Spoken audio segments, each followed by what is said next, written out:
in Sunderland. Thank you, Charles. It's an honour to be called to speak in this important debate. Having served in uniform for many years, I do know a bit about defence procurement, and I've also been privileged to use some of the best British-made equipment in the world.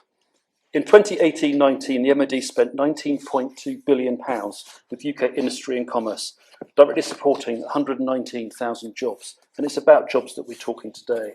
And in 2020, our commitment under the spending review to spend an extra £16 billion on top of the extra £8 billion already promised in last year's manifesto is exactly what the MOD and our defence industry has been waiting for. Keeping people safe is the primary role of government, but it's also about providing the commitment, the certainty, and the spending guarantees that will allow our nascent defence industry to plan ahead at now what is well over 2% of GDP.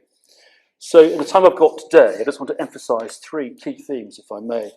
Firstly, we do have fantastic equipment in the UK, and I'm confident in the main that our forces do have what they need. Secondly, I'm proud to serve under a Conservative government that does get defence. And third, we must spend responsibly and flexibly to both secure what we need, but also to keep our British defence industry at the forefront of R&D and to be able to procure and then produce rather competitive exports.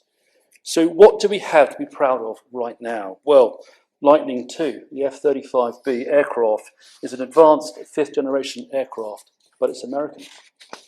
Typhoon, another fantastic aircraft, and almost British. The Dreadnought, to come, it is British, being built in Barrow. Our astute boats, again British, built in Barrow.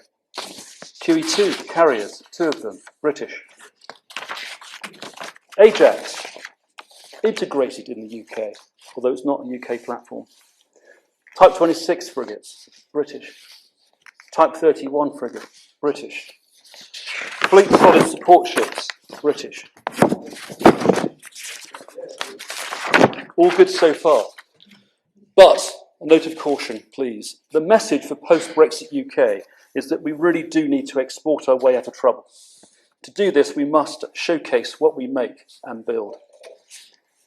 So where we have a UK-based product or project with export potential, we must back it, even if it involves some security compromise, and also lower those production costs to make it fit for the export market.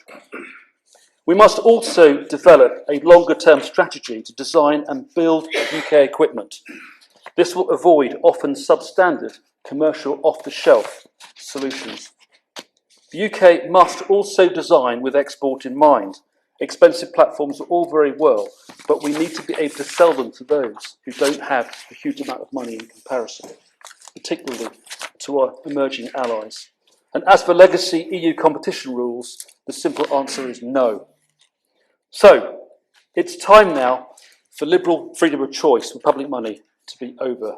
I do not want to see Hyundai police cars, for example, in Thames Valley, so it extends across the whole of government. Let's invest in our British defence industry. Let's relinquish these ridiculous EU competition rules. Let's plan ahead, design for export, and sell ourselves out of our financial woes with the most cost-effective kit that money can buy. And above all, we must build British, buy British, and sell British to put us back on the map. Thank you.